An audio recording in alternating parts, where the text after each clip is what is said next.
Hey there. Welcome to the Spring Bar. Right this way. I've got the best seat in the house.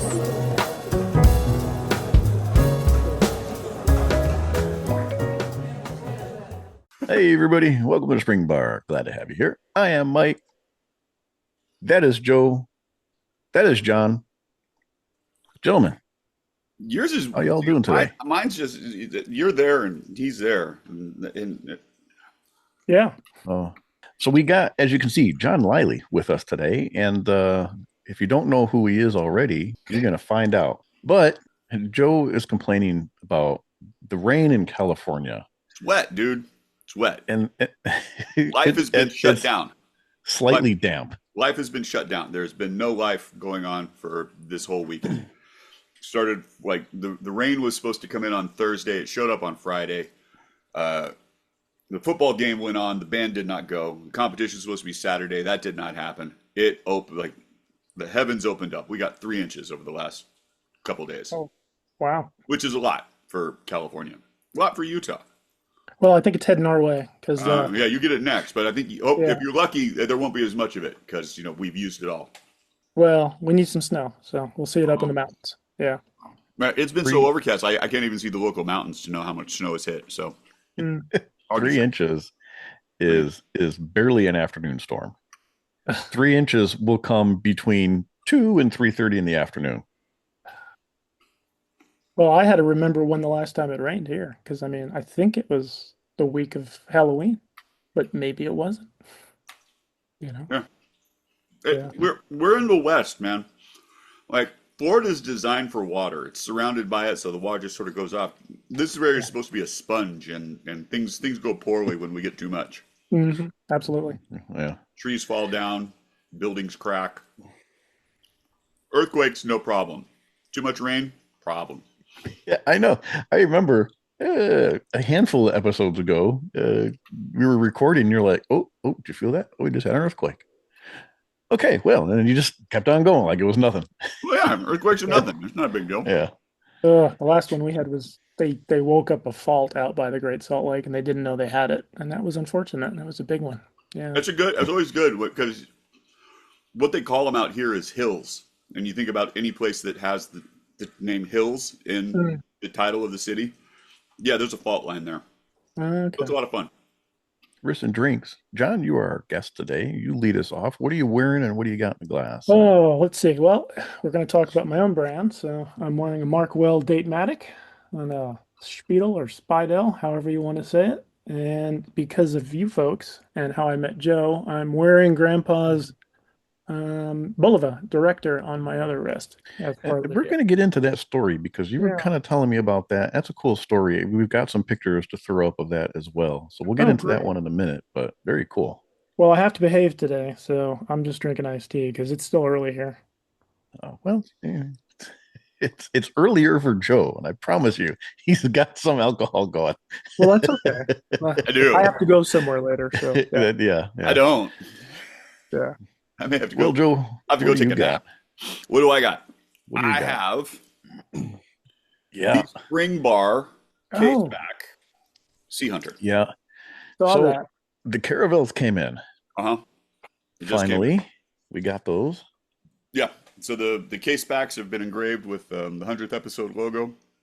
And this is, I mean, it's similar to the sample. I think the rotor on this one's much quieter than the sample that I've got. You know, yeah. So it's funny that you say that. I have worn it the last couple of days, and I have not heard it once.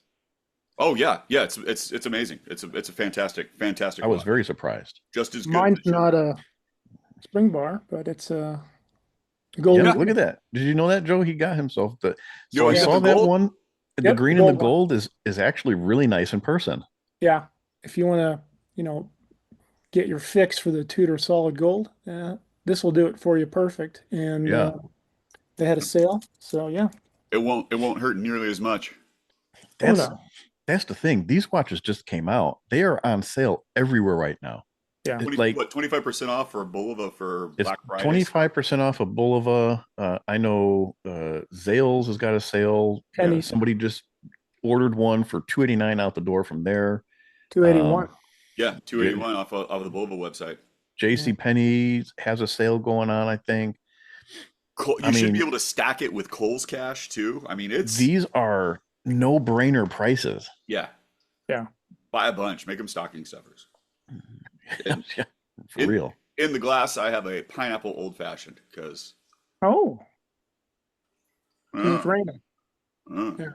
Yeah. Oh, so because I had made the comment that I could have been having some of that with you, as you can tell, I am not in California as I was supposed to be.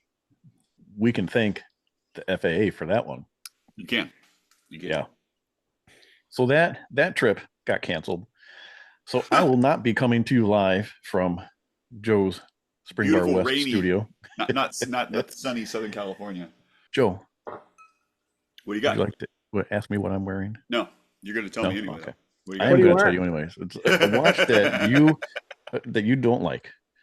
Wearing my 1950 Omega Seamaster. Not focusing very well on that. Yeah. I took my glasses off. It's okay. No, that's about what it looks like. Oh.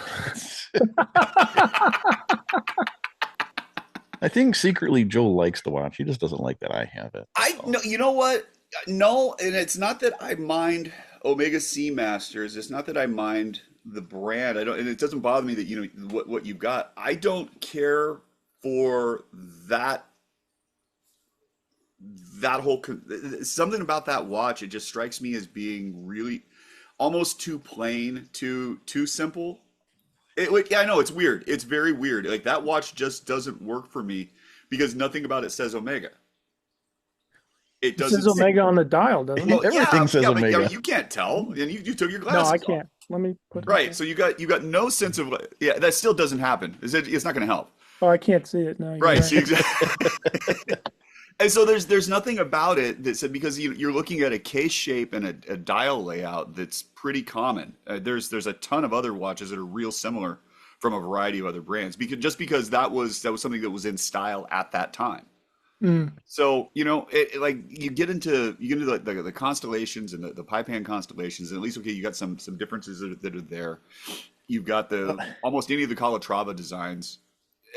I don't know. There's something that's too pedestrian for me about that. This is one that I wanted to bring to show you so you can see in person, because last time there was something that I had you didn't like. I showed you in person. You're like, yeah, okay, I kind of get it. I mean, I get it, but it's hard to explain. It's a pie pan look without it being a pie pan with these particular markers. You have to see it in order to understand skeptical. it.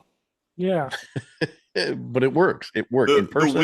The wisdom collected between the two of us. We are skeptical. That's it. Well, okay. That's fine. I'll see it in person. Bring it if we go to New York. Bring it with you. I expect a picture. Yeah. In focus. Bring a picture in front of the sign. That one, the lip, and the Louis Rod. Bring all three of those. Go to the Volvo Museum. It'll be great. Yeah. You'll get tossed out the window. I will, yeah. And I got some Angel's Envy in the port finished. Bourbon in a glass. That's good stuff. Yeah. That is good stuff. All right. So, like I said, we've got John Liley with us. John, you are the man behind Markwell Watches. Sure. And Joe had some samples and was wearing them for a little bit and was talking about you guys on the show, and I was a little skeptical. I'm like, I don't know. I see the pictures. I don't know. Doesn't quite work for me. Then you reached out and said, hey, would you like the samples? I'm like, yeah, why not? Change my mind. And you sent them, and in person, they are really good. They're really good. Yeah. Well, it doesn't hurt that they kind of look like an old Bulova. So well, that helps too. But honestly, or in this case, an old Omega. Yeah. To me, like the Datematic is nice, and you've got the kind of tuxedo dial that goes with it. But the hard candy was a showstopper for me, just completely. I thought that watch and that package. That's and so we good. Got two different colorways. You got the green apple. Yeah. I got the what do you call that purple color? Grape jelly, The actually. grape jelly. That's what it Yeah, is. Yeah. yeah. We tried And to make it silly, so yeah. well, why not? Have It's fun with it. That's what it yeah. Grape is. jelly is a better candy flavor than eggplant. So Yeah. Yeah. 100%. But we'll get into that in a little bit. Sure. What I want to hear is, John, how you and Joe met, because you guys met, as I understand it, at the Accutron release party in Vegas a few Yeah. months ago. So right. what's your connection with all of that? Well, let's start this. I crashed it. You were there legitimately, Uh, yes. ish. We have our mutual friend TJ, but Oh, so okay. so basically here in Utah, I'm a member of the Horological Society of Utah. We Hmm. started it back in just before the pandemic. We're set Okay. up as a 501(c)(3). I'm the secretary. Our president used to be president of AWCI, so he has some connections, and we started going to Couture back in the early 2020s, right? Yeah. And we have press passes that way, being a horological nonprofit, etc. So that's how I end up in Vegas that first weekend in June. And we were down there, and the Bulova folks were always, the year before, we kind of crashed them in their booth at Couture. And they loved it when we came in and talked. And we ended up sitting in there with Patty and the whole bit for, oh gosh, I don't know, hour and a half, and blew past people's appointments. Oh, that's So, awesome. so that started the relationship. And then we went down this year, we had a legitimate, deal. And, Mike was there, and we got to play with the Citizen stuff and the whole bit. I have my Citizen titanium milled pen, by the way. Ooh, look at that. This thing is killer. Like, people try to steal it. Anyway, so in that, someone leaked it in a conversation because I had my ears up that there was a Bulova party that night, and someone was chirping in Patty's ear, and then I saw eyes go around, and I went up to TJ. It's like, "Hey man, can we get into that?" And he's like, "Hang on, hang on, hang on." He goes off. He comes back. I'm like, "What do you think?" Because there was a dinner too, right? And we didn't go to the dinner. But my two compatriots and I were invited up to the deal out on the back porch with the video and After all the party, yeah. folks. And I heard you. I don't know why, because you're so soft spoken. And I get that a lot. I was like, okay, I don't know why I like this guy, but I'm going to go up and talk to him. I'm like, hey, look what I'm wearing. And I was wearing my grandfather's watch, and then on my other wrist, because I had spoken to, remind me of the guy, the Accrington guy with the bald head and the Richard. cane. Richard. Richard, the year before, had sneaked to us the new Accutron astronaut, and it had the Yeah. silver dial and all that. Yeah. And he's like, "Yeah, no one's Mhm. got one of those." I'm like, "Yeah, I got one." So I Yep, brought just it. like that.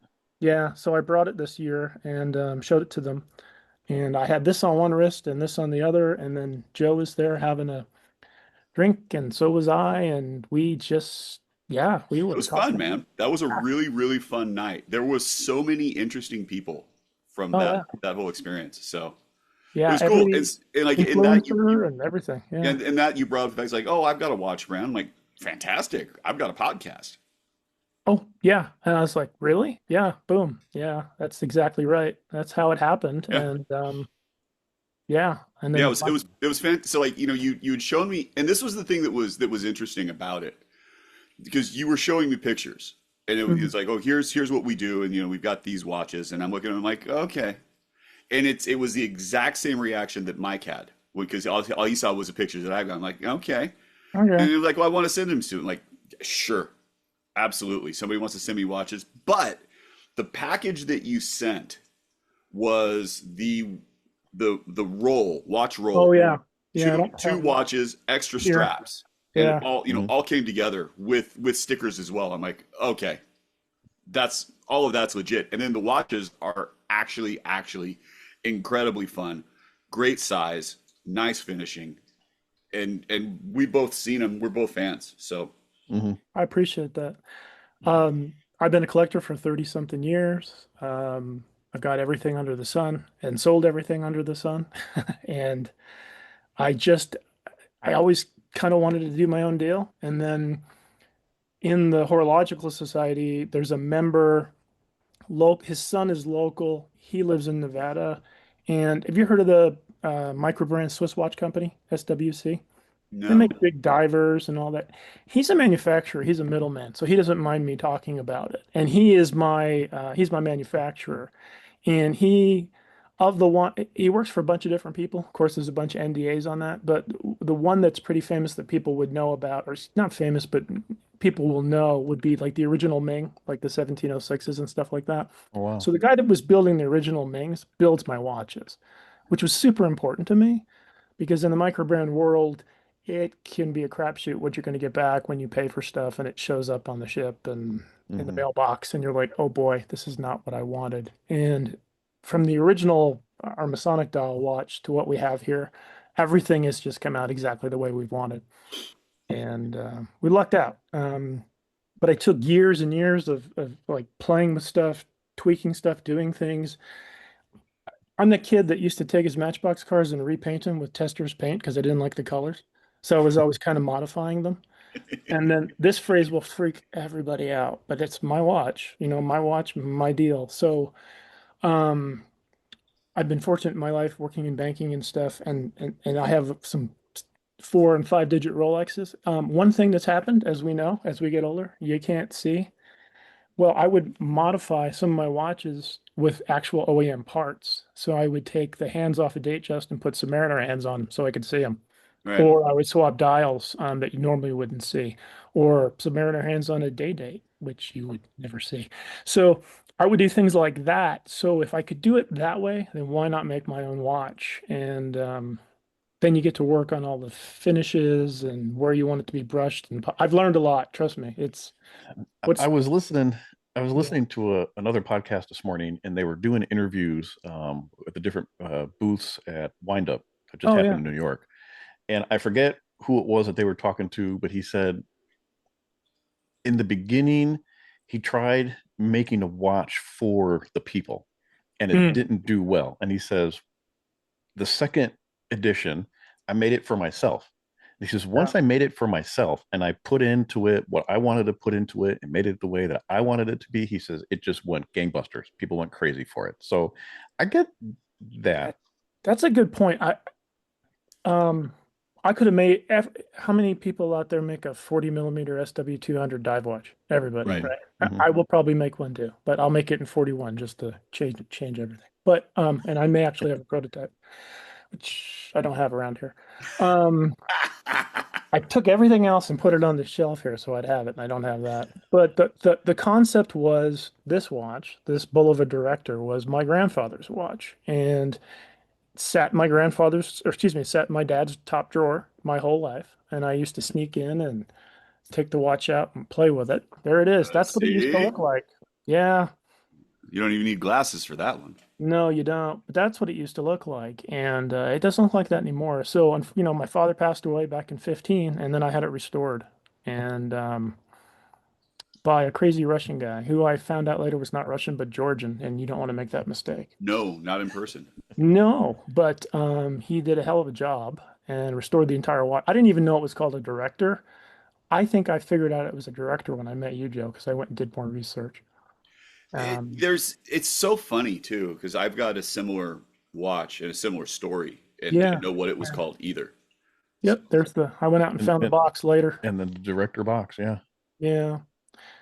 So everything on the watch, obviously it's been restored. I think it has a 15 jewel movement in it. Don't quote me. The bracelet's new old stock. I have the original bracelet that you saw in the picture when it was all messed up, and I have that in a drawer somewhere. I've since bought about 4 of these just for parts, so I'm never not going to Hmm. have parts again for this. yeah, Yeah. Crystals, I assume we can find those, but not yes, terribly worried. But that was the watch I used to sneak into my dad's room. I'd pull it out of the dresser. I would play with it. I would wear it. I remember getting caught and him taking it away from me. So when he passed away, I told my sister, I want the watch in the top drawer. And she's like, the old Casio? I'm like, no, no, no, no. I said, there's a little teeny watch in there. I said, it's all beat up and green and broken.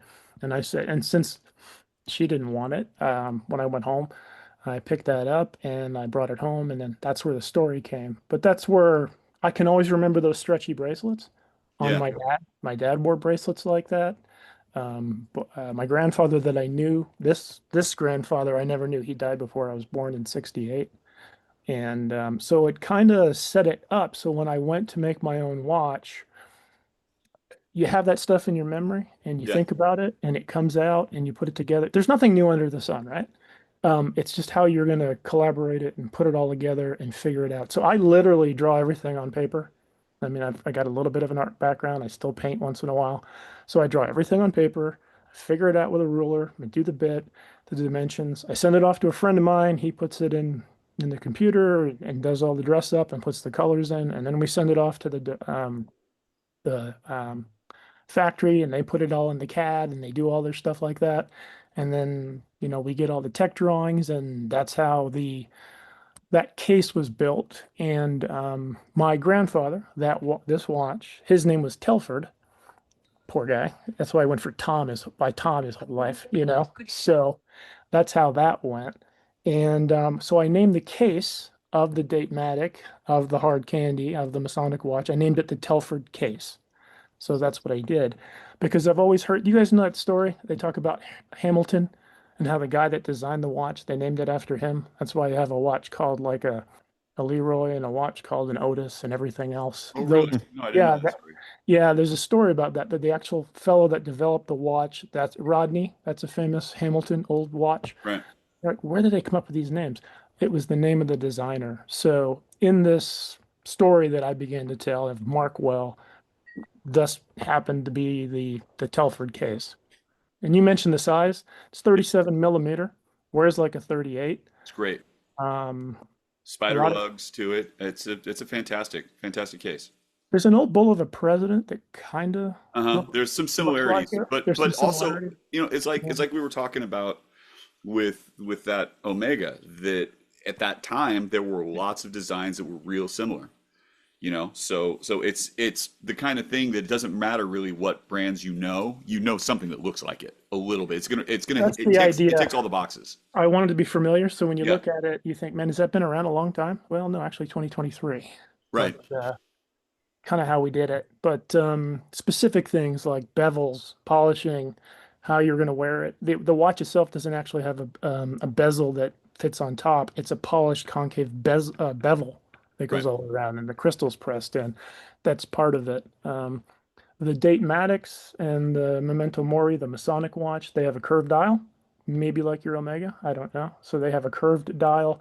The hard candies is a flat dial. Of course, we're using the SW200 and the others, and the hard candy we're using the 9039 Miota. So that's what we're doing there. Well, so let's start from the beginning because you talked Mhm. about customizing the watches and you got the Yeah. idea, well, I can make my own. What was the push where you said, you know what, we're gonna do this. We're gonna start making Yeah. my How own did you watches, and how did you come from the because napkin to the Yeah. there's a lot of people who are like, oh, that's I can do that. Anybody can design a watch, and it doesn't really work that way. It's a lot harder. So I'm Yeah. curious what that Um, push was for you. One of the reasons I'm attracted to the podcast that you two have is that you get into the wonk of why you're into Bulova and Caravel and things like that.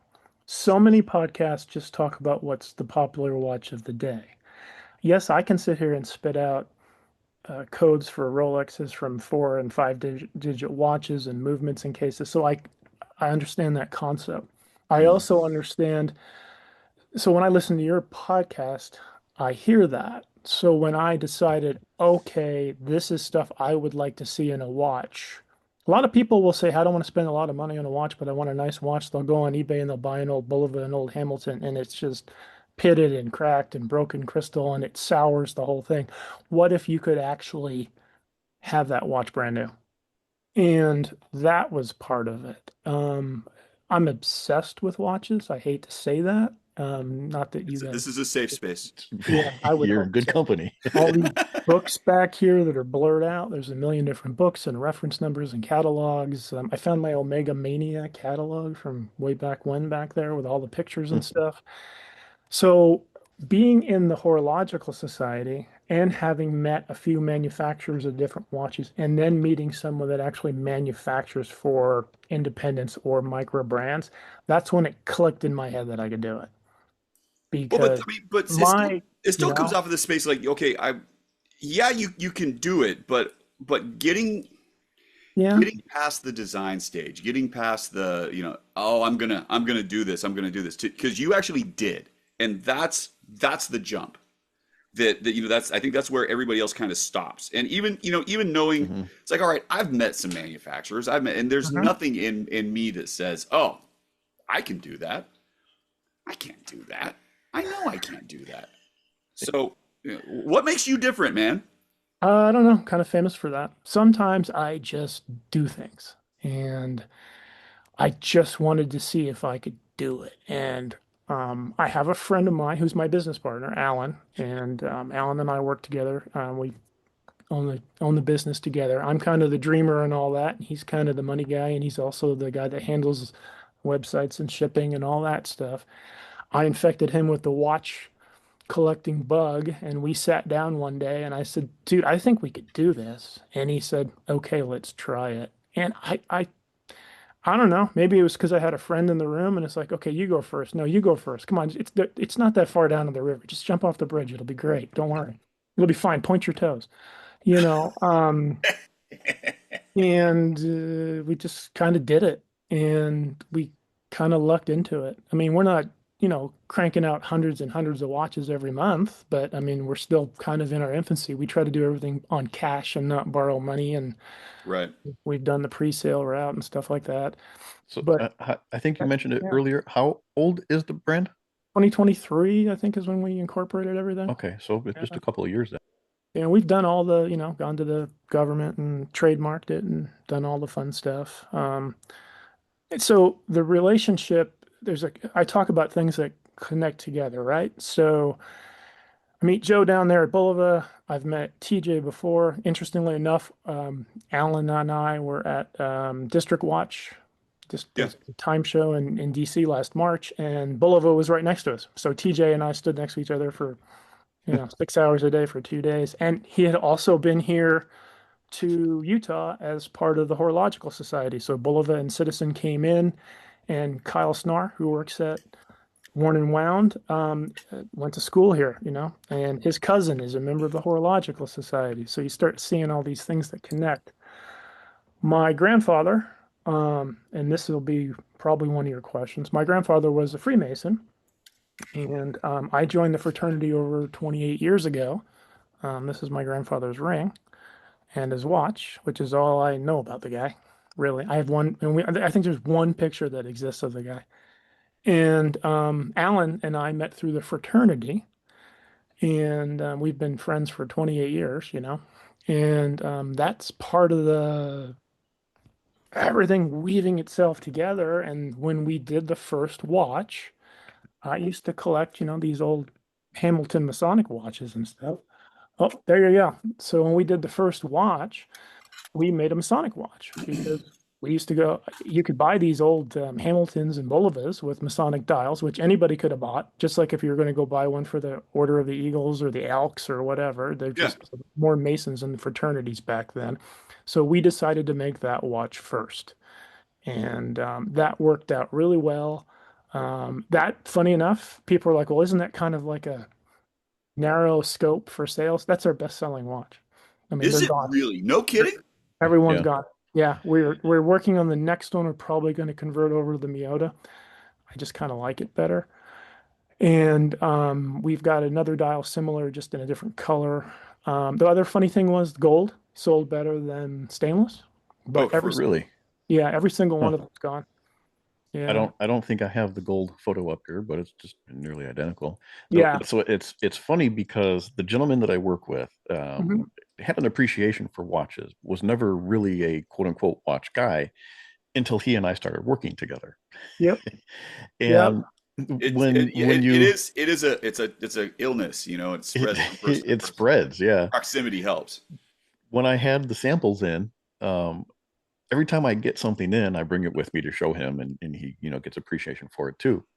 So he started looking up your guys' website and saw the Oh, Masonic watch. And he too is a Mason himself. oh, there you go. And he was very disappointed to see that you could not buy one. So if you're Yeah, coming out with another version, he's listening to it right now. So he'll be very excited to know that yeah. he can get in on version 2, perhaps. Version 2, more than likely going to be in gold, and I hope he likes the color blue. So, because we found an old dial. Like I said, I've got these old Hamiltons that we used to collect off of eBay, Yeah. and Mhm. that's kind of where we got the idea. We moved the symbols around. The interesting part about that Masonic dial is drew it all by hand, but the guy that does all the computer work did for me actually went down on a let's call it a microscopic level, and he redrew all those little pieces and prints. So on the Really? pad printing, when it's done, you can zoom in. I mean, those are all high def pictures that we had a fella take. What's his name? A watch clicker, Will, with the watch Oh, clicker, okay. the Yeah. 40 and 20 guys. So he took those photos for me, but you can zoom in, and the resolution's insane because we didn't just scoop them off the internet and stick them up there and they get all pixelated. But you can zoom in like crazy on that stuff. Yeah. It That's depends on your nuts. resolution on your screen, of course, but Yeah. Yeah. it really doesn't in real You That's got a life. a lot of that's a lot of detail on there. little bit Yeah. of warping just from the end of Yeah, the the crystal, crystals which is fine, which is and the totally fine. dial. The dial is also curved. Yeah, that's right. You mentioned that. Yeah. So all the little Masonic symbols are in That's there. cool. Man, that's cool. Yeah. That watch, interestingly enough, so when we were at district time, I met someone that worked for Ariel Adams, and when I talked to him, that's the only watch he wanted to see. He didn't want to see the hard candy. He didn't want to see the Datematic. He wanted to see the Masonic one.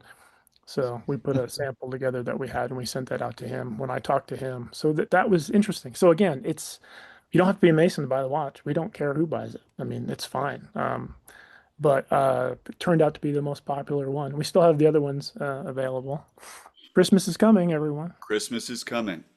Yeah. Christmas is coming. Black Friday Those sale. dials have always been fascinating because you know that it's there's the Masonic heritage that goes with it, and I'm certain that if you go back just 2, 3 generations, there's a Mason in just about every family. So there's a Yep. connection to just about everybody. Yep. But those dials are always so interesting. It's iconic. It's iconographic. It harkens back to a variety of different things, and it's iconography that goes, it's historical iconography as well. So it's such a fascinating little bit of Well, Bulova made them. Bulova made them in automatics. Bulova made uh-huh. them in hand wind. They actually made an Accutron, and I'm still Yeah, looking for one of those. I couldn't find the one that was serviceable or workable. But I have quite a few pocket watches from Elgin, Hamilton. everybody. Well, there was a pocket watch. There was a guy that worked for Hamilton named Dudley, and Dudley made a Masonic pocket watch. And what he did is he took the movement and he cut the movement up and skeletonized it into all those symbols that go around the outside. So when you Oh, flip it over, and they were fairly affordable, there weren't a lot of them made. Uh, this is the story that you want to listen to because he made this Masonic watch. Well, guess what? He went out of business because after you sell all your Masonic watches, who's going to buy them? That's why we were afraid when we made our Masonic watch the first time, but it's our most popular seller. So he cut all those out. There was a fellow that wrote an article a couple of years ago, and after he wrote the article, you can barely find them, and they've gone up into several thousand for these 100-year-old Hmm. pocket watches. I have one, and the only reason I have one is I bought it broken because I have access to people that can fix things. yeah. But we had to make new jewels for it because it was cracked, and it was with the guy up in Portland for a year Oh, until it easily. came back. Yeah. And Hmm. that's something else though. But the part that's also fascinating about those watches is that with very simple tools, they're repairable because Yeah. that's how they were made. The tooling it wasn't CAD, it wasn't auto, ain't no nothing. It was all handmade, Yeah. and Mhm. the jewels were that way. All the gearing was that way. So yeah, So competent machine shop can fix those. we went from the Masonic to the Datematic, and the Datematic, again, we wanted familiarity. Like, oh, I've seen this before. So it's got a bullseye dial or crosshair dial. That's actually what we call it. Comes in a two-tone. The iconography as far as the numerals. Again, everything, there's nothing new under the sun, but that case, this would have been the watch that everybody bought that dad wasn't a Mason for Father's Day, right? Right. Back in the 1950s. So this is the one that they bought. And it comes in blue and it comes in, it comes in green and the whole bit. Comes in gold, comes in stainless. These are about equal, funny enough. although the Masonics, they all bought the golds. So this was going to be the one that we did for everybody else. Again, it runs on an SW200-1. And I took little things that I liked. So crosshair dial. The date has a little, and the date is controversial with some folks, and that's fine. But Yeah, you've got that There's larger aperture on that yesterday, one. today, and tomorrow. But part Yeah. of the reason I did that is all the date wheels are color matched and roulette. So, and the roulette's not necessarily red and white or black and red. They all different change. So, if they're gold, they normally have gold and then white or a lighter color of whatever's on the dial. I think on the green one, we couldn't think of a color, so it's technically, yeah, I think we call it Mountain Dew color in the background. That's what we were using. But and then the green one, my wife's name is Kelly, so I named it Kelly Green. We got Banker's Black, Kelly Green, and Cobalt Blue. Those are the colors we came up with. But those numerals on there are pretty cool, and this leads into the candy. But Right. Let's I talk. Let's found, talk about that because when you talk yeah, about iconography, those are distinct and they are not common. You don't see that anywhere else. So what's well, so here's the thing. So again, you two and me, we're the same guy. So when I listen to the podcast, and I've gone back and listened to most of the first 100, it's great when I'm mowing the grass. Um, we're kind of the same guy, so I know we're all sitting there playing on eBay all the time. And again, remember I used to collect Masonic watches, so everybody knows the Shriners, right? So every Shriner is a Mason, but not every Mason's a Shriner. So they also made Shriners watches. And I found an old Shriner's watch that I bought. I should have brought that in here. It's in the other room. I bought it, and it's a Croton, and it's about 33 mil. Interestingly enough, 33 mil with 18 mil lugs, not 17, not 16. And it came on a, oh, it wasn't a Spidell. Baldwin. Came on a Baldwin, I think, bracelet. Anyway, has those numerals on there. no kidding? Really?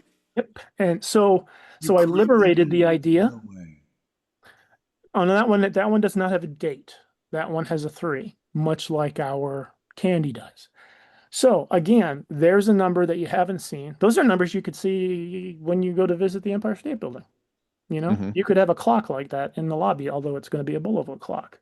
But you could even think those numerals could show up on a boulevard from that time. Yeah, it fits. It fits in. It harkens back to all of that same. So What year was that? What year was that Croton from? The Shriner watch? I'm going to guess it's from the late 40s, 50s. I don't know. I have to open it up Okay, again. I no haven't kidding. opened it in a while. It's got a radium dial. So, got a So little fez on the front. what is, because the case to me, and I think we probably all agree, screams 50s era. Yep.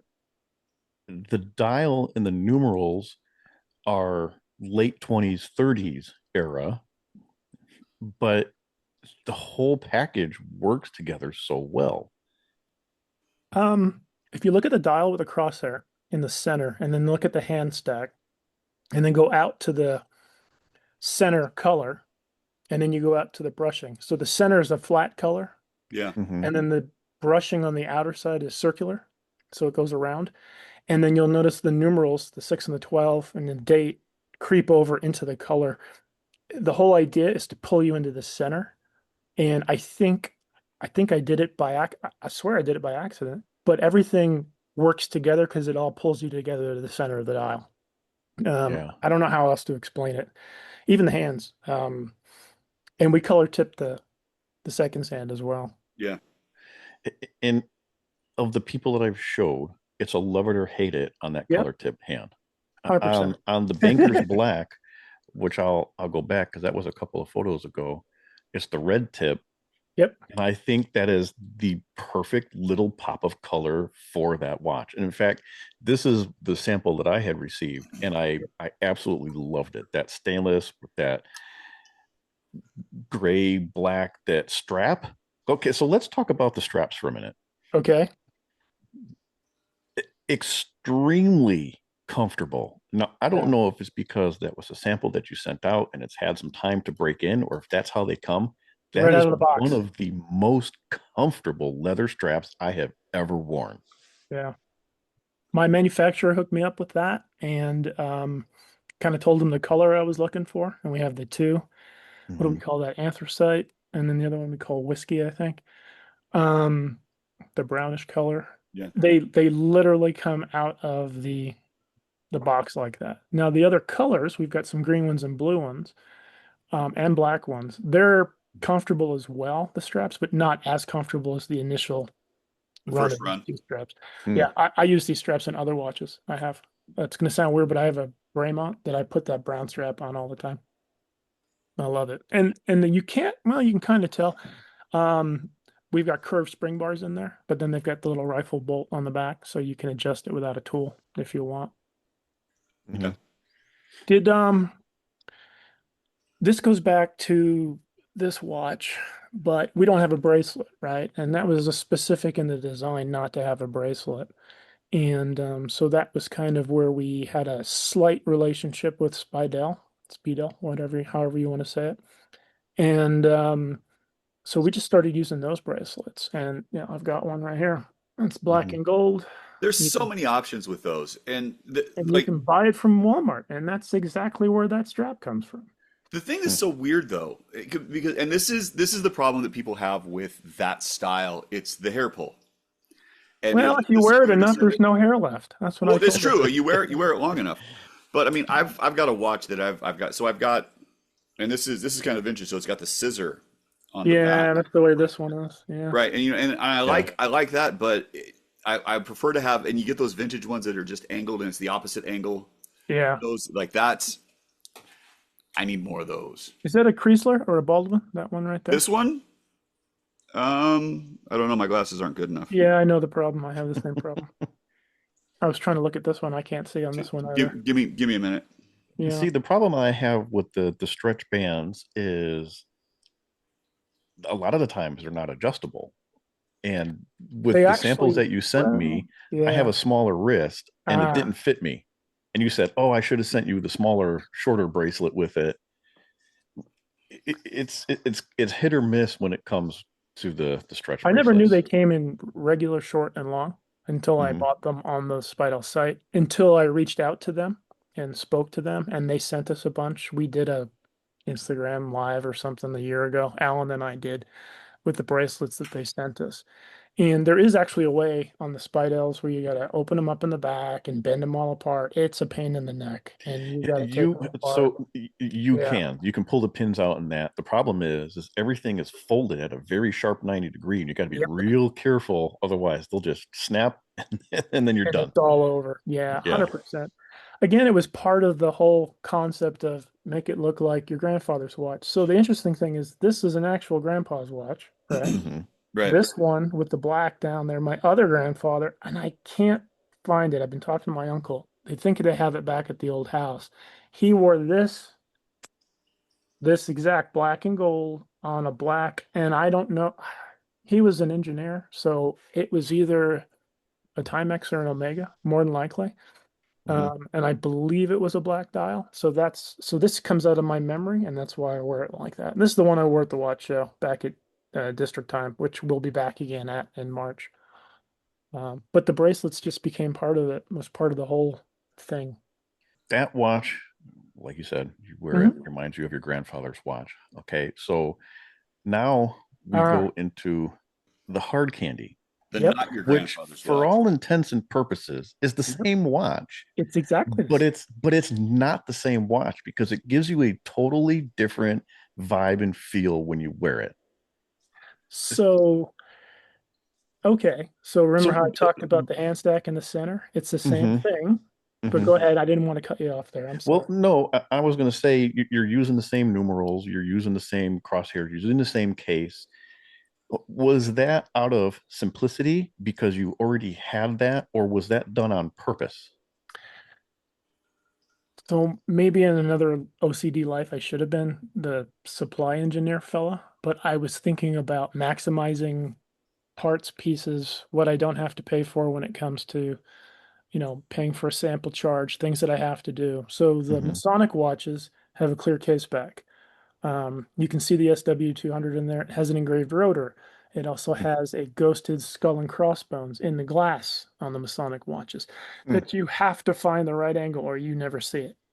And that cost extra money because, let's not fool ourselves. A lot of the stuff's made in Hong Kong, but those are Swiss made watches.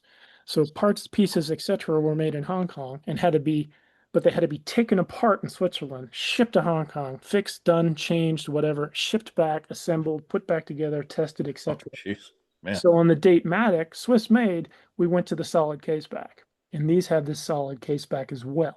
And we just put our Mhm. logo, it's erased. You can feel it with your thumb. I'm also very tactile about that. Like when I pick up a watch, specifically a microbrand, I will feel the edges.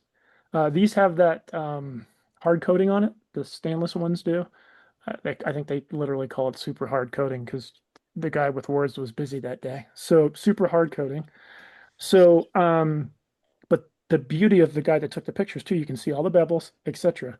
So we wanted to own those numerals in a way. So it's the Telford case named after my grandfather. The numerals I call them, I think I call them the Allen numerals or the record numerals because that's my Mhm. business partner, Allen Record. So we gave a name to them, but then I wanted to use what I saw, which was the Lumicast. Yeah. So this is again, I think it's an accident of purpose and how it goes. The crowns also have the logo in the crowns, and the crowns have Mhm. a loomed logo in the crown.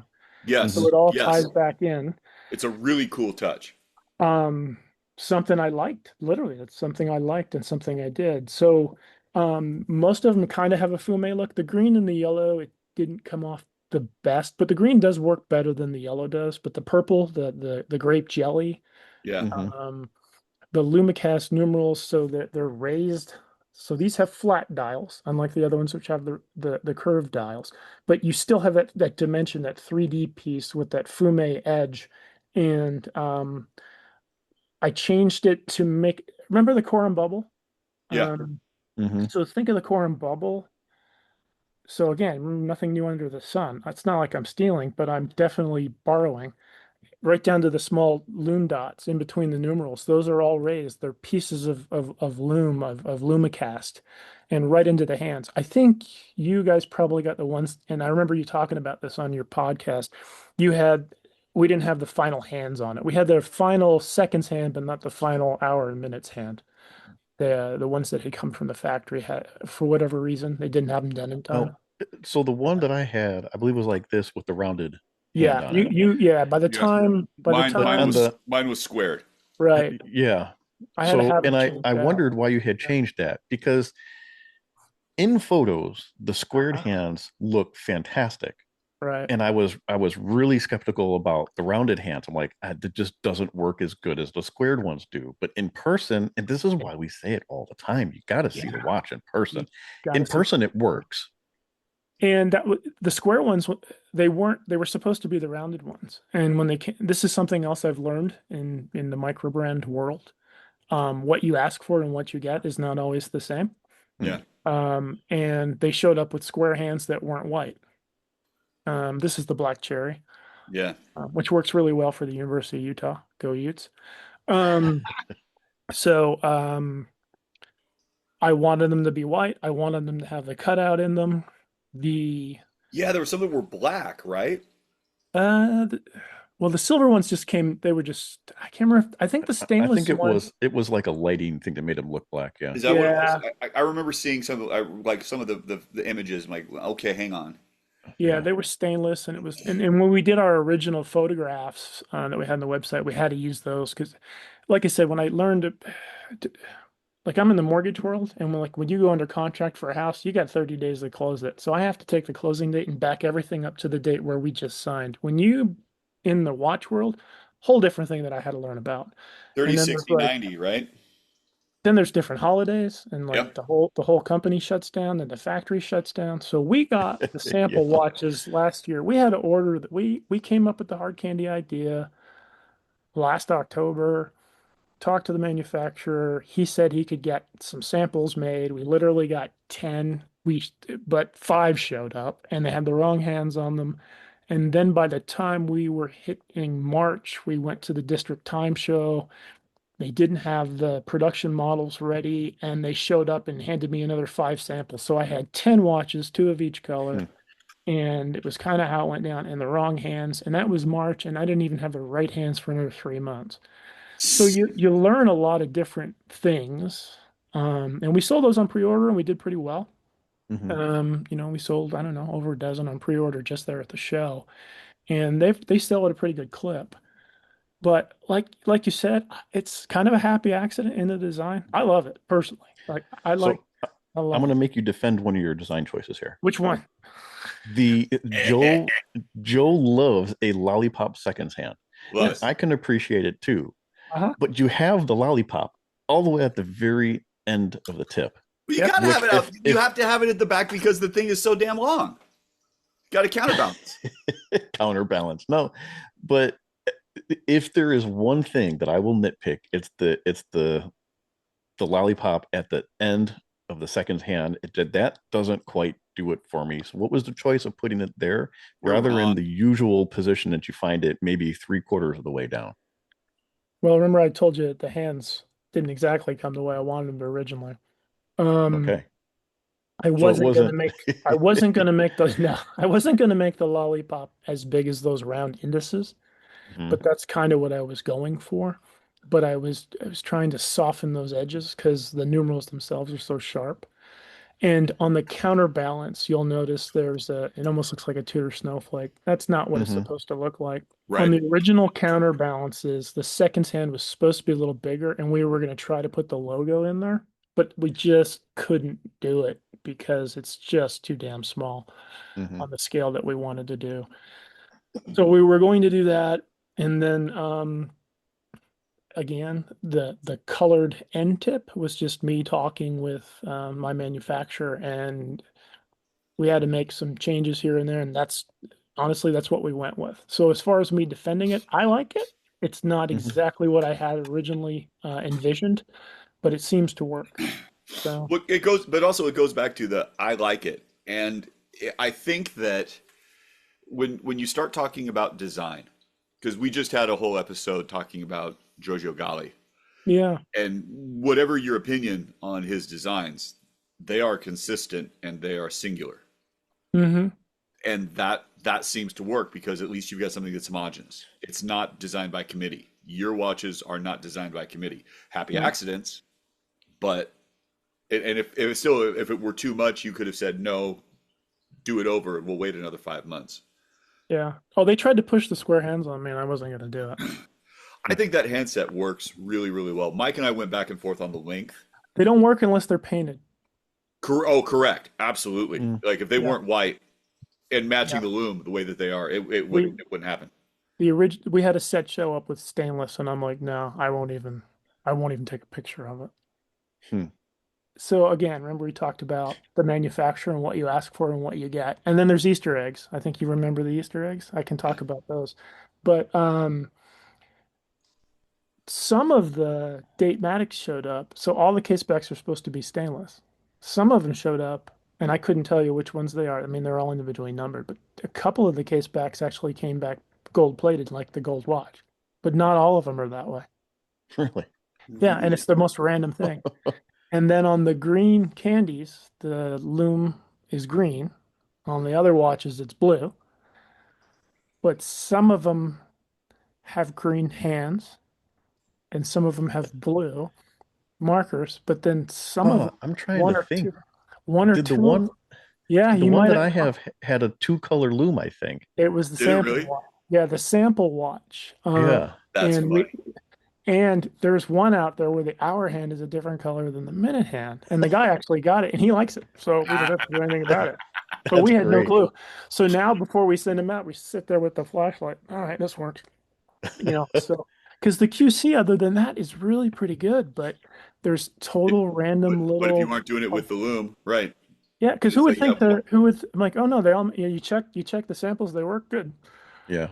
We seal them up in plastic and put them. you can We have totally those. see that happening too. This, they're the production. I pulled out three hands for this one, but I only needed two, so I pulled out one for the. Yeah, I can see how it would get mixed up because they're the same shape. Yeah, That's you funny. don't even know until you shine the stuff on it. So I'm gonna call those limited editions, They're and perfect, perfect. we're gonna go with that.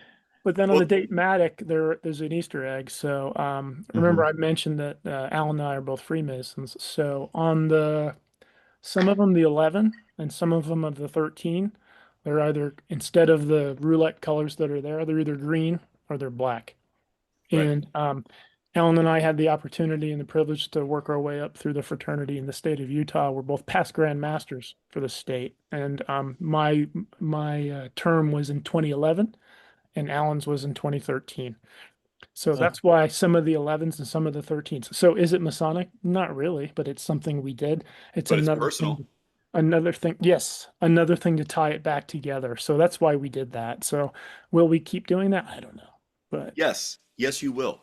yes, yes, so Yes, we you would will. do that. But It may yeah, not. Well, it may not be 11 or 13. It needs to be something though. You know, the date is the most controversial thing. On the Um, Datematic um, or just in general. in general, like, and I There, know, you know what? Well, you've got that whole Rolex argument, like for yeah, the mill sub, and which symmetry, is better, yeah, right? and it's so weird. We've had some people say, "Well, I won't buy a watch unless it has a date on it," and if it had a date on it, it'd be fine. And then I have other people come back and say, "Well, you don't have any well, hash marks in between the numerals," and I'm like, "No, it's part of the design." Well, I can't set my watch if it doesn't have hash mark. That Alan and I go back and forth about hash marks and dates just together as You know owners. what though? Like if when you're talking about complications, like the date is the most useful complications, with maybe with the exception of the central seconds.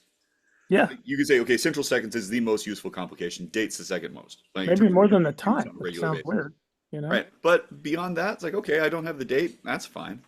well, My, here's the thing. It's with a dress watch, and we've had this argument before, Joe, you and I. With a dress watch, you generally want a watch that doesn't have a date because it distracts from the dressiness and the simplicity of what a dress watch is supposed to be.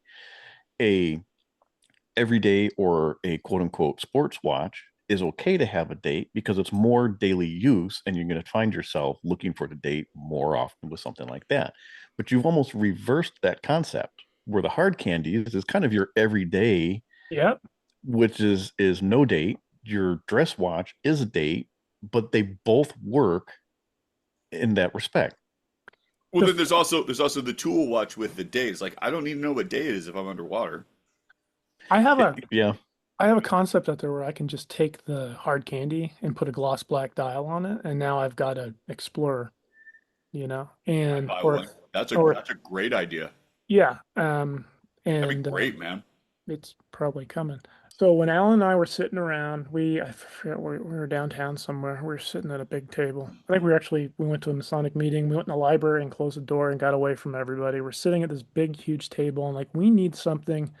The Masonic was cool. The Datematic, it'll sell. It's not going to be the biggest seller I've got on the planet, but for a guy that wants or a gal that wants that type of watch, they're going to buy it. We need something that appeals both to ladies and gents, and it's fun. And that's where the color and the idea. And then people like to use the word eye candy. So it's got to pop. It's got to be eye candy. That became hard candy. That became thinking like the generic Jolly Rancher type, that shellac, that color, that Yeah. bit. That's why those come on rubber straps. They come on I think it's a FKM perfect straps. summer watch. I'm not. I would Yeah, Mhm. wear that. I'd wear that Yeah, almost every day. It's a great summer watch. It'd be a great vacation watch. I'm for sure. pretty. I like Forstner bracelets, so I'll put a lot of Forstner bracelets on there in addition to a Spidell. What are they? They've got like an 8 or 9 link one that they have. Yeah. Funny enough, actually, I have it here. They have. I learned some other stuff about an SW one. They have a bracelet that they make for the Speedmaster, and they make solid end links now, but they didn't in the past. They were folded end links, and they fit. Oh, really? Look at that. Yeah, so That's here's an great. expandable Yeah. clasp, Oh Hmm. wow. and it That's fits. cool. Now here's something else to look at this watch. This is a destro. So this is a Yeah. right hand wrist. Oh So yeah. I don't know if you knew this, and I found this out from one of the guys I was talking to at a meetup. The SW200, it's identical. So you just flip it 180 degrees and flip your dial on it because the posts are in the same spot when you smack it on there. Oh, So really? Huh. So funny thing is, right? So you're a watch collector. You're in the member of a horological group. You go to a deal and you're like, "Hey, don't you want a watch?" "Yeah, great. What are you wearing?" "Oh, I'm wearing a Braymont today, or I'm wearing a Timex today." "Well, why don't you wear any of your own watches?" So at the time, all we had were the Masonics. I knew about the flip, so I had them flip it, and then I would wear the Masonic on my right wrist because it's my own company, and then I would wear something from my own collection on my left. That's cool. other than being a Mason, and you can drop me in most places in the world, I can go find a brother in a Masonic lodge. I can find someone now in most places that collects watches that I've met Oh, somewhere at some sure. Yeah. event somewhere. Yeah. And Yeah, I thank you guys for that, because let me tell you, when that's in my earbuds when I'm mowing the grass, or on the weekend or whatever, your podcast. I don't want to blow more smoke up your kilts, but I intend to do How do you know so. that's what I got on right now? Well, I can see down over. Oh God. Um, but this one attracted me based on that, because when I listen to it, it's like you're the guys downtown that I hang out with, and I have to thank you for that. So, Well, in I don't remember if we had this conversation on air recently or if it was somebody in person. We're not a huge podcast, and I think a lot of that has to do with because we don't talk about current news or what the hottest watch is. Joe and I never wanted to be a show like that. We just wanted to be a couple of friends that were the conversation is if we were sitting across from one another at a bar, yeah, what would you be talking about? What would you be talking about at a watch meet? And that's what this is. And you have that vibe, and it appeals to 100%. a smaller number, but the people that it does appeal to really enjoy Yeah. the entertainment value that comes out of it. Yeah. Well, I like the fact that, Joe's always right. You try to prove him that he's not. He talks over you. The longer it goes, the more he's had to drink That's the just louder it see, is. this is perfect. And You get me. I love it. feel seen. I feel heard. People well, come for the watches and stay for the chaos. yeah, for the comedy sometimes. I listen Yeah. and I'm like, oh man. I go, how does he not just come through the Zoom and ring his name? The 3,000 miles helps. It does help. It's Yeah. it's a nice And now buffer. Now you got a buffer on the Rocky Mountains with me. But You're right. Well, Yeah. I'll take it. I'll take it. I have a diver that I've put together. It's not a Submariner. It's not some weird thing with a proprietary rubber strap that tells time on Mars. It's none of that. It's the same concept. It's familiar, but it's not. And it's a riff on the same case that I have. And in the 3D print, it works. And it's crazy cool. So help me sell some candy so I can make the damn thing. Selling some watches. What are the price points of the Datematic and the hard candy? So the regular price on the Datematic, I think it's just under 7, and then the hard candies is $5.79. So really affordable, especially when you're getting the Miota movement, etc. We're gonna run a Black Friday sale just like everybody else. So in the next 2 weeks, I think starting tomorrow, it's like 15% off. It'll pop in on your cart when you go in through Shopify. So we tried to make the price affordable. Interestingly enough, the Masonics were about 900 and change. The Datemax we did just around 7, and then we did 5 because we figured out those scales on how we can make it work. Another reason not why I want to go to Miota, but I don't know, man. You wind that Miota, it feels better than SW200 all day long. I'm with you on that. And now my price on an SW200 just went up, or Well, 2024. So the Miota 9000 series is a fantastic premium movement, and I would put it up against anything any day of the week.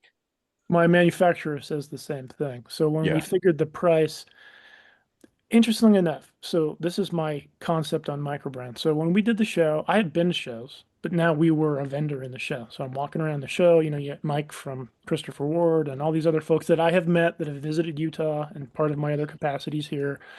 And we walked around and looked at prices, and we were right about where you want to be. But there are people that will make a microbrand and they come out hard and heavy with a size 12 on, and they're kicking, and they want to sell a watch for $1,500 that has no history, no name. And you look at it, again, remember, you look at mine, you kind of like, is that been around before? Yeah.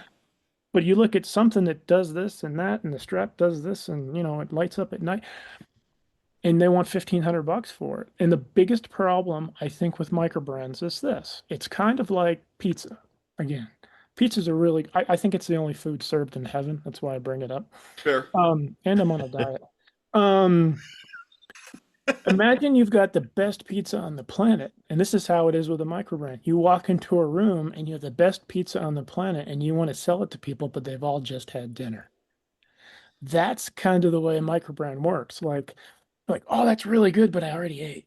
There's like the rule of 3 and a bunch of other stuff. There's like, no more than 3 toppings, no more than and then you have balance. And it's that issue of trying to balance because, okay, if I'm starting a microbrand, I'm going to do everything that I always wanted, but I don't have good taste. You're going to Well, end too up many with the people want to everything do pizza. everything. They want to do everything on the one watch that they've always wanted. So it's going to tell time, it's going to open doors, it's going to start your car, it's going to Mhm. find your cell phone, it's Exactly. going to, Yeah. it's going to do everything. Got 8 And different it hands. Yeah, Yeah. and it's going to have an automatic digital something movement that does everything, and they're going to sell it to you for $1,500. Well, and I think I talked about that with Ariel. You have to want to make what you want to make. You mentioned it, Mike, but Mhm. if it does everything, that's not what everybody wants. It takes a lot of restraint, I think, to do something like that because you want to make the everything pizza. I want people to have this and I want people to see this and I want people to know that I thought of that idea but you have to hold yourself back and say, okay, I need to do a 3 topping pizza on here in Right. hopes that people enjoy this. And then it Mhm. allows me to do another iteration where I can incorporate my next ideas. And if that Right. works out well enough, and that's, I think, a lot of restraint that some people just don't have. Well, They don't I possess that so ability to think long Yeah. term. Some I of mean, them are. so John, you can talk to this too, though. So when you were coming up with your designs and you decided, okay, the Masonic watch was your first watch, Yeah. did you have the Datematic in mind, or did that come after? Did you have the hard candy in mind? That come after? Hard candy literally got thought up one night. We wanted a watch that both men and women could wear. And when we went to the show, and you could definitely tell the difference when the people would walk up and look at the watches, and we threw Jolly Ranchers all over the table, and we put the hard candy, the 10 samples, the only ones we had, we put them right there. One of which went right to the floor and got broken by somebody right on the Oh, cement jeez. floor. Luckily, we swapped it out there at the thing. The colored watches, um, the ladies and the kids, Oh, and then the guys would come in and look at like the purples and the reds and stuff like that. yeah. Mhm. But that's that green. And that was the Yeah, and that was the idea, man. It was the idea is like, okay, you've got to like it and you've got to like it. So we needed something for mass appeal. If we could talk to any of the future designers that are out there, it's like focus in. Yeah. Get something that's very specific. You need to have what is the problem that you're trying to solve? How well can you solve it? How can you reduce that down rather than scattershot? I would say, where do you go from here? What you've kind of alluded to, where you're gonna go from Yeah. here. So I guess stay tuned. We'll see. Yeah. I'm Hopefully kind of that a stickler on the watch size. If anything's going to be bigger, it'll be the diver. We've had requests to make the Datematic in 39. I don't think it works in 39. Doesn't I work. don't think the hard candy works in 39. The hard candy might, but you have to change the proportions. Well, that And would be I don't want it to be a toy. yeah, That's kind of the yeah. part of it's the already problem. fun enough as it is too. I'm 6'4" and 200 pounds, 7.25 inch wrist, and I'm rocking a 37 mil. And look at it. It's Yeah, fine. looks great. You know, Mhm. it's fine. And this watch was supposed to be the everyday watch that your dad wore, you And know? it works. It works Yeah. just the whole idea that people poo-poo the small watch. Like, come on. All the World War II watches are that Yeah. size. This is 34. Everything previous to that was smaller, and to the point that it's really funny that you look on eBay, it's like, oh, women's watch. I'm like, that's not a woman's watch. I think companies hear, oh, I need bigger, so they make a bigger watch. They screw up their proportions. Who was it? Was it Rolex that came out when they increased the size of the date just? They didn't go to 40, they went to 41, and the Yes. proportions were screwed up. They did the same thing on the day date, and the proportions were screwed up. They just made the bezel thicker, so it looked weird, and that Uh-huh. golden ratio or whatever you want to see Yes. with your eye was not there. Yeah. Cool.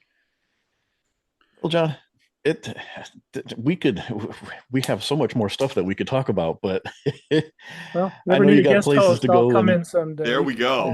yeah. We'll keep you on. We'll keep you on speed dial. This has been great, man. This has been great. Thank you. Yeah. Appreciate No, it. thank you, really, sincerely. You sent us the samples. I didn't necessarily do a review. I did kind of a product highlight reel for you. Yeah, But appreciate it. Yeah. in talking about it, Joe and I were you were just somebody that we really wanted to have a conversation with because we were both intrigued by the watches because there is a difference between photos and in person. And once we had them in hand, Yeah, it really changed our minds. Thanks, guys. Thank sure. you very much. Well, Well, Joe, we're at last call, and as you are our guest, anything you want to discuss? Anything I want to discuss? You know, how everybody likes microbrand beer, right? and everyone has memories though of your Microbrews, yeah. grandpa or your dad. They never drank microbrand beer, right? Correct. So I got on this thing about watching Longmire, and I watched like all 6 seasons, and the dude drinks Rainier because it's in Wyoming. Yeah. And I went and bought a 6-pack of Rainier, and I'm like, I really like that beer. Yeah. I remember that my dad did home brewing, Oh, and okay. Yeah. sometimes his beer was a hand grenade, and sometimes it wasn't. But Depends on how it comes out. exactly. So, but he went to a conference, and one of the master brewers was having this conversation. He's like, the thing that I really appreciate about the United States is your domestic beer. Mm, Everybody in the audience starts to boo. He's like, you can't boo because yeah. you've got multiple breweries in different regions of the country, and they are all exactly the same. Like, do you Yeah. know how hard that is? Do you understand the difficulty of that? And you should all respect that. And it's something that should not be poo-pooed. I'm on your team. I'm on your team. I like Rainier. Product placement be damned, but I like Rainier. I'm a fan. I'm a fan now. Yeah, I can go with that.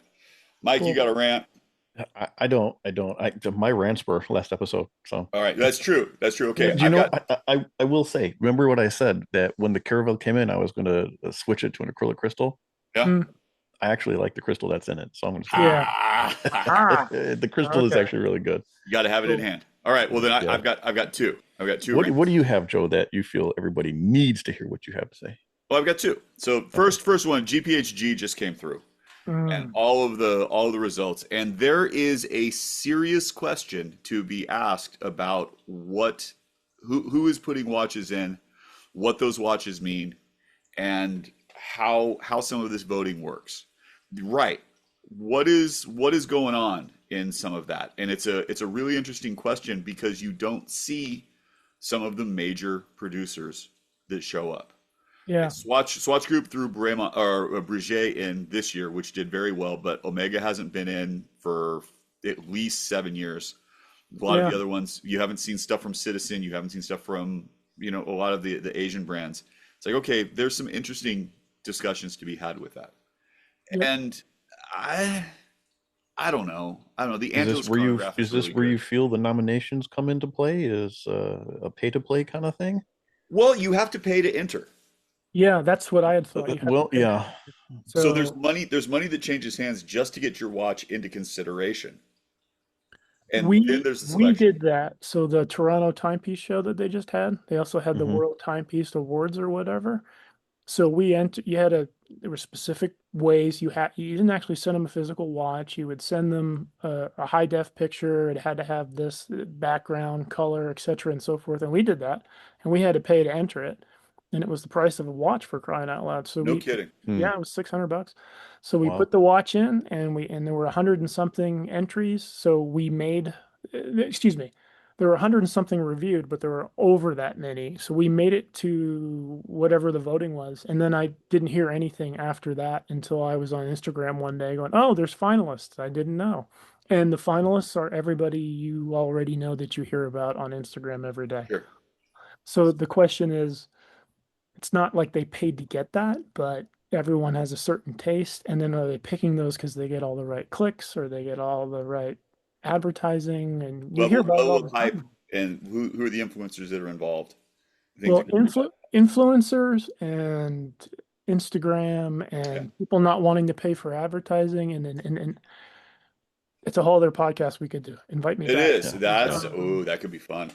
Yeah, because there's something to it, and there is definitely in different aspects of even microbrands there is gatekeeping, which I have learned. Yes. And Yes, there is. I don't want to offend anybody or screw myself in the future, but I can definitely feel it just in Well, talking to people in the last year. you are completely welcome here to espouse your views and brands. Not that it's going to help you that much, but No. our tens of viewers will all. Well, you're one of them, so the nines of viewers. I was going to say the nines. Yeah, exactly. Yeah. And my second rant, because we have the pizza conversation, I feel that this is the appropriate place to say that if you like pineapple on your pizza, I hope that you like pineapple on the graves of your children, for you are weak, your bloodline is weak, and you will not survive the winter. Says the guy who's got pineapple in his drink. Yes, it's perfect for bourbon. It's not good Perfect for for bourbon, not for pizza. I would agree. Yeah. there. Yeah, well, that's add me in there too. There we go. That's our hot take. Well, they dip pizza in ranch here, which I don't know what the hell that is.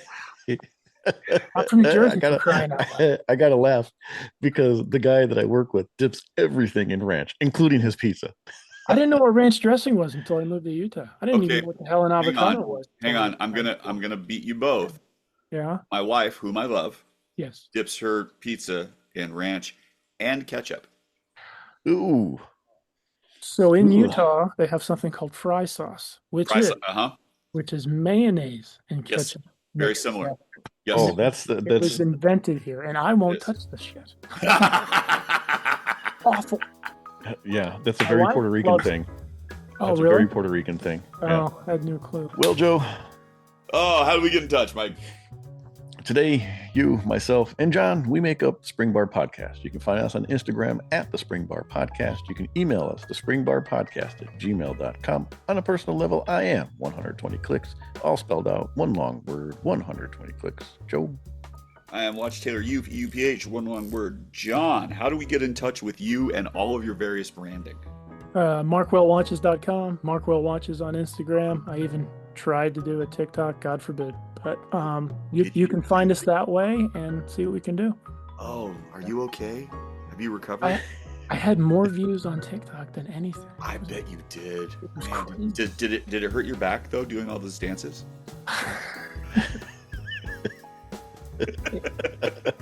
I don't understand it, but my sister's like, you got to use it. And I'm like, okay, I don't get it. All right, Well, Mike. you know, it's a Get on younger it. crowd thing, I guess. Get on it. MarkwellWatches.com. There you go. There you go. Make your mark in life and mark well. Ooh. Like and subscribe. Like and subscribe. Well, until next time, John, we have you on for Oh, indeed. more rants and raves. Indeed. Excellent, sir. Cheers. Thank you. Cheers.